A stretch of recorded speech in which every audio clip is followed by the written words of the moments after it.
Perderam ontem, perderam em 2016 e vão perder a semana que vem de novo.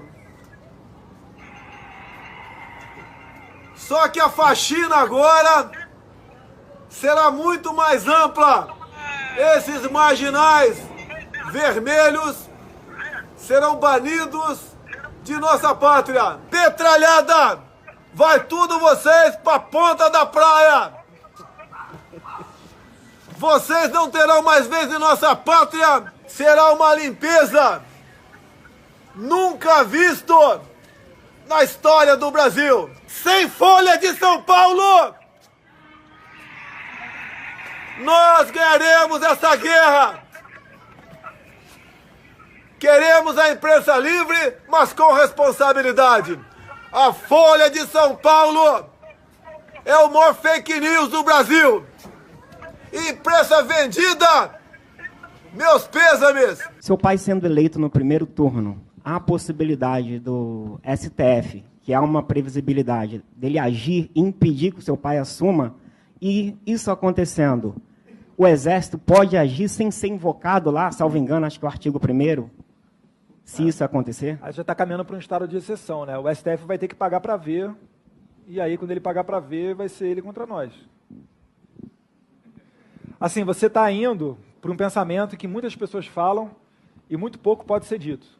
Mas se o STF quiser arguir qualquer coisa, sei lá, recebeu uma doação ilegal de R$100 do José da Silva, pô, impugna a ação dele, a candidatura dele. Eu não acho isso improvável, não, mas aí vai ter que pagar para ver. Será que eles vão ter essa força mesmo? O pessoal até brinca lá, cara. Se quiser fechar o STF, sabe o que você faz? Você não manda nem um jipe, cara. Manda um soldado e um cabo. Não é querer desmerecer o soldado e o cabo, não. O que é o STF, cara? Tipo, tira o poder da caneta de um ministro do STF. O que ele é na rua? Você acha que a população... Se você prender um ministro do STF, você acha que vai ter uma manifestação popular a favor dos ministros do STF?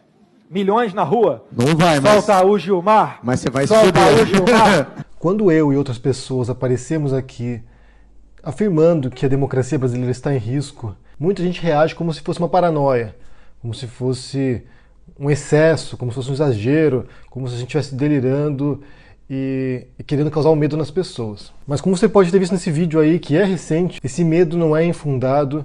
Você tem um candidato à presidência que constantemente ataca a oposição e, nesse caso, ameaça, de fato, perseguir a oposição política, nesse caso, os petistas, mas é óbvio que não se restringe apenas a isso, porque ele ataca a imprensa também, ele ameaça veículos de comunicação, ameaça minorias religiosas que vão ter que se curvar ou desaparecer.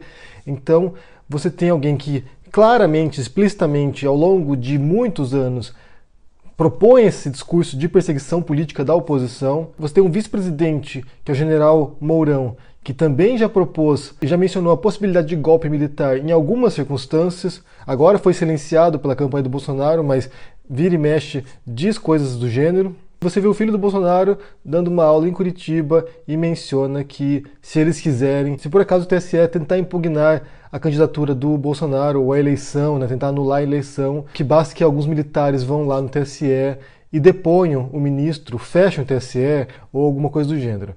Então você vê 3 pessoas que são importantes nessa campanha, né? O Bolsonaro, o vice dele e o filho dele também, que falam coisas que ameaçam a democracia brasileira, que se voltam contra as instituições brasileiras, que se voltam contra a pluralidade das ideias, contra a pluralidade ideológica no Brasil, que é resguardada pela Constituição brasileira, a liberdade de você defender um partido ou não, uma ideia. Então não é paranoia.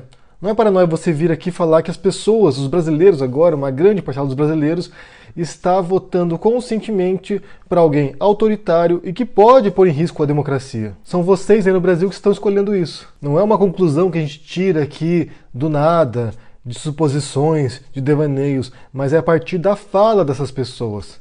Eles falam isso. Eles apoiam torturadores, eles apoiam tortura, eles apoiam regime militar, eles elogiam o período da ditadura militar no Brasil, eles insinuam que o Supremo Tribunal ou o TSE podem ser fechados ou podem depor ministros ao bel prazer. Eles propõem a perseguição de oponentes políticos, fuzilar a petralhada, como ele disse no Acre. Não é paranoia. E me surpreende que as pessoas queiram retroceder tanto assim em seus direitos fundamentais. políticos.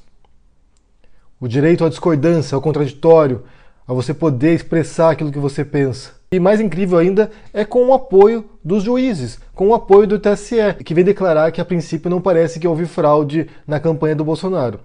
Foi aberta a investigação, ele está sendo investigado agora, mas como eu disse já no primeiro vídeo sobre isso, tudo indica que não vai dar em nada.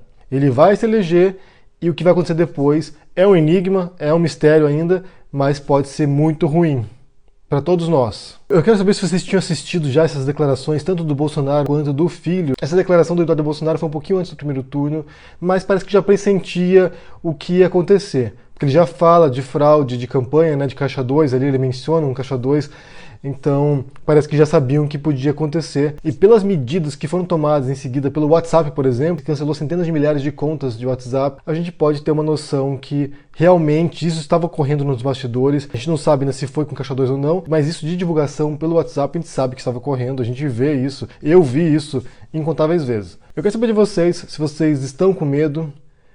E medo do quê? O que vocês acham que pode acontecer?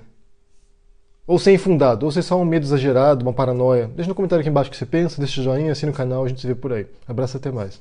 Tchau.